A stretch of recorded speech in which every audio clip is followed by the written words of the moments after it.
I'm sure you've heard the term crowdsourcing before. And if not, a simple definition is to outsource work to the crowd, that is, to the internet, or more specifically, to people on the internet.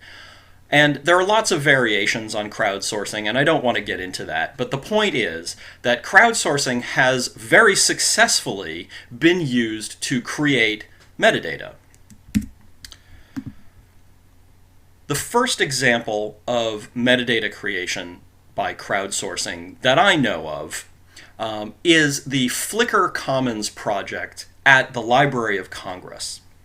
Now, in 2008, the Library of Congress put up 3,000 photos approximately from two of their most popular collections and opened these photos up to comments by Flickr users, as you do on Flickr. Now, this was big news in the library world because it was the first time that an institution of the size of the Library of Congress had experimented with crowdsourcing. Other institutions had, of course, done similar things before, but it was the first really high-profile use of crowdsourcing for this purpose. So there was a lot of interest by users and a lot of comments on photos. Now, I will link to the report that the Library of Congress produced on this Commons project because it makes for interesting reading if you're into that sort of thing. But this photograph right here is one that was mentioned specifically in that report. Now, this photo, like all of the 3,000 that were released, you have the photo itself, then you have the metadata record that was created by the Library of Congress, and then below that you have all of the comments by users.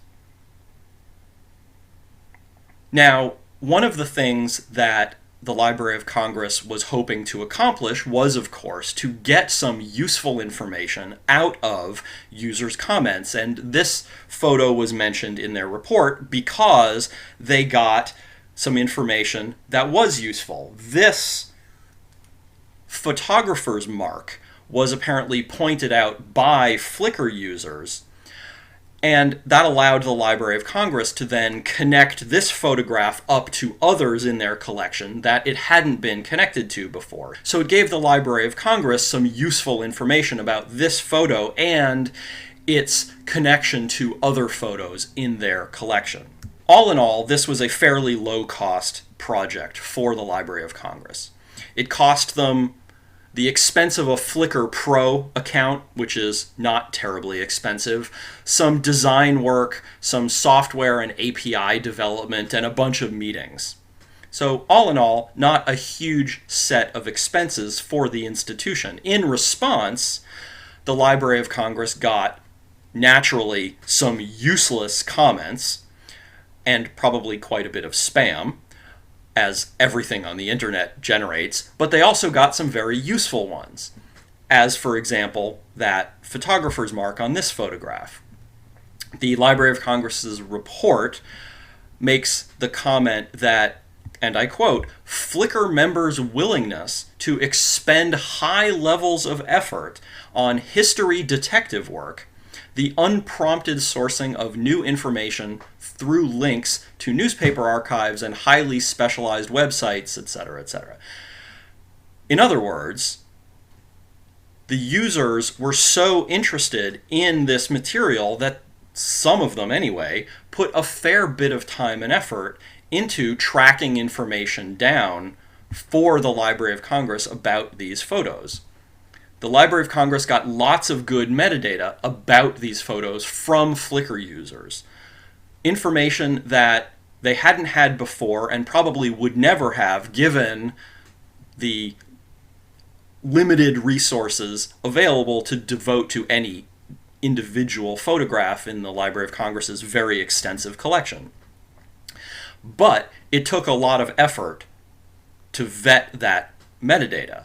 First, of course, they had to filter out spam, then they had to review and verify all of that user-provided metadata find out what's useful and what isn't, what's true, what's accurate and what isn't, and then had to decide on what metadata to fold back in to the Library of Congress's own metadata record.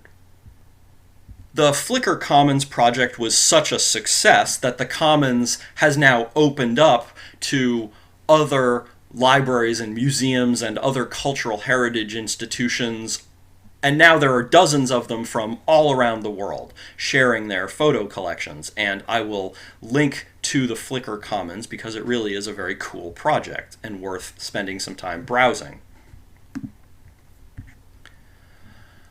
Another more recent and, from what I hear, very popular crowdsourcing project is the New York Public Library's What's on the Menu project.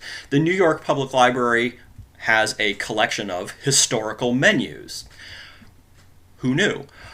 Each has its own catalog record, and the New York Public Library is crowdsourcing the transcription of the menus themselves, which is not strictly speaking a metadata project, it's a transcription project. But they've also recently moved on to geotagging menus so that we can identify places that are mentioned on the menu. And they may later move on to tagging and categorization and other forms of subject description. So anyway, the point is, if what you want is a rich metadata record, crowdsourcing is one way to go. Because no matter how esoteric the resources in your collection, there's going to be some community of people out there who will be thrilled to help you with it. But vetting crowdsourced metadata takes work. Crowdsourcing is great, but it's far from free. It is free like puppies. So here's the thing. You know what? People are just a pain in the neck. Let's take people out of the equation. No author-created metadata, no crowdsourced metadata that we have to spend our staff time to vet. Let's just take people out of the picture completely. Maybe we can have computers create metadata automatically. Automatic metadata creation. No muss, no fuss. Right?